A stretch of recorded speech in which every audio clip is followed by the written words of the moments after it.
there honestly isn't that much to say about Season 14 that I haven't already said in yesterday's video. This is still just hit-era style stories, only animated in CGI with the addition of voice acting, and has much worse writing. Although, what I do like about the Nitrogen seasons, unlike most of the hit-era seasons, is that there is some resemblance of continuity. What I mean is that the new locations and characters introduced in the recently released special appear in seasons 13 to 16. In season 14's case, the Logging Locos, Misty Island, and the Sodor Search and Rescue Center appear.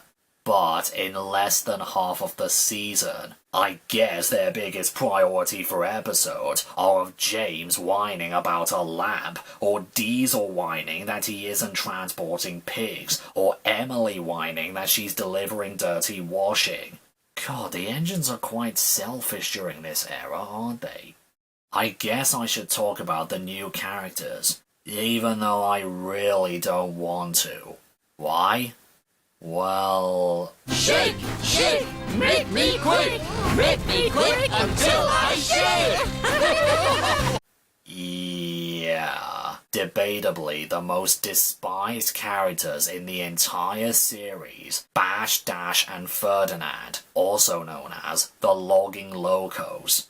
I can easily understand the hate. I'll go in greater depth about my problems with them and Misty Island in general when I talk about Misty Island Rescue, but they are irritating and confusing. Irritating in the terms of Bash and Dash's voices. They seriously thought asking Matt Wilkinson and Keith Wickham to speak at the highest voices they can reach was a good idea. We're having a party! We'll party all night! Tell the Fat Controller to come over!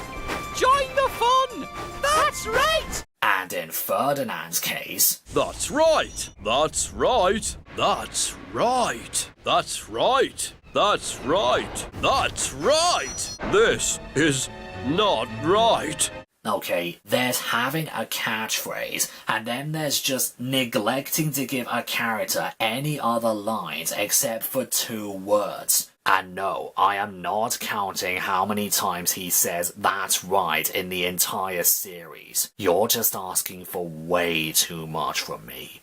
And confusing, because being bashed by logs and messing around is what they would rather waste oil on than doing something useful. Hell, in Jumping Joby Wood, the Fat Controller ordered them to stay on Sodor, but then a couple of shots later, they had made it to the logging station before Thomas and Edward. They won't even follow orders. And also, there's Scruff, the Scruncher. His only character trait displayed in the 2 episodes he stars in is that he doesn't like being cleaned. A trait only a child would have. It's...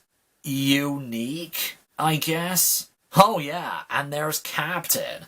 Completely forgot he existed, didn't you? If they had spent some of their time creating a new character, finding a voice actor to voice him, even going so far as to put him on the front cover of the Misty Island Rescue DVDs, why don't they do a single solitary thing with him? He has no character, no major roles. There's hardly ever a situation where the ocean is involved. He is the most pointless character ever. Not just in the Nitrogen era, but in the Arc era as well. Surprisingly, the songs this season are average. Sir Topham Hatt's song is quite good with the jazzy type singer and the backing vocals, but it's just the lyrics that hold it back. They're just too simple for music this jazzy, and the song doesn't really suit the Fat Controller's character as much as the Season 5 song does. The other song this season is All You Need Are Friends. I do prefer this one out of the 2. It's got a nice soothing tone to it, and the singers hit the right notes, in my opinion. All you need are friends,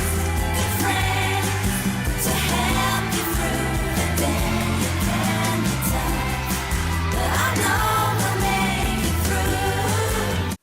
least bad episodes this season are Oh the Indignity. Gordon is the perfect character choice for this type of story, and the choice of engines to hide away from makes sense as well, in terms of Gordon's character. But I have no idea what Scruff's scruncher is, but I'm pretty sure it's not his buffer beam. Victor says yes, because it shows a little bit of Victor's character. He wants to help all of his friends. Even though he can't do anything, it's the workmen that do all the fixing. But he has trouble trying to cope with it all. Oh yeah, and Ari and Bert returned.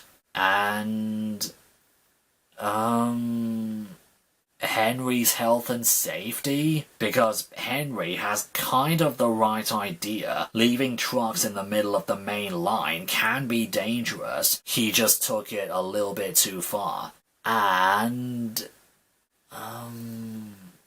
Nope. I can't think of any more. The rest are either awful, forgettable, or boring. James in the dark. Didn't they have just one of those normal white lamps as a spare instead of Ferdinand's big gold lamp? And really, James? You've known Thomas and Edward for how long and you can't even recognize their voices? This makes less sense in the CGI series since we now have definitive voices. Charlie and Eddie. As if Charlie wasn't already bad enough with forcing Edward out of his work, even when he knew he had messed up after the first strike. But he has now resorted to doing his usual shtick of telling jokes. Jokes that I bet even the child audience wouldn't find funny. Where do crocodiles keep their money? In a riverbank!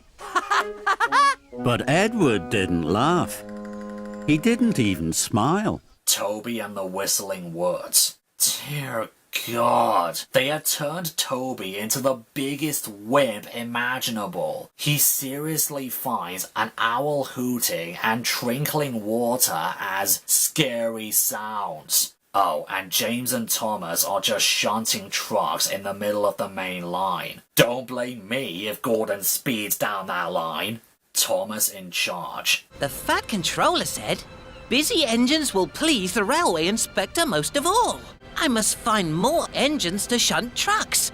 Then the railway inspector will be really pleased. I thought the problem was that he was going to steal other engines' trains and take them all to the docks to show the inspector how busy he is. But no, he's instead dragging other engines to shunt his trucks and not doing any of their jobs in return. That sounds like the opposite of busy to me. Being Percy. I kinda like the idea of Percy trying to be more assertive by being like Gordon, but come on. He has delivered the mail how many times and he didn't stop at his usual stop? And why did he just race through Knapford? He had just one job. Stop at Knapford for Alicia Botti. How did that escape his mind? Henry's magic box. I know the Fat Controller told Henry to look after the box, but he was looking after it as if it was a friggin' animal. And how could this entire forest of Christmas trees fit into that one box, folded up or otherwise? Not to mention, Henry's other job was to tell the other engines to come to Farmer McCall's farm at tea time.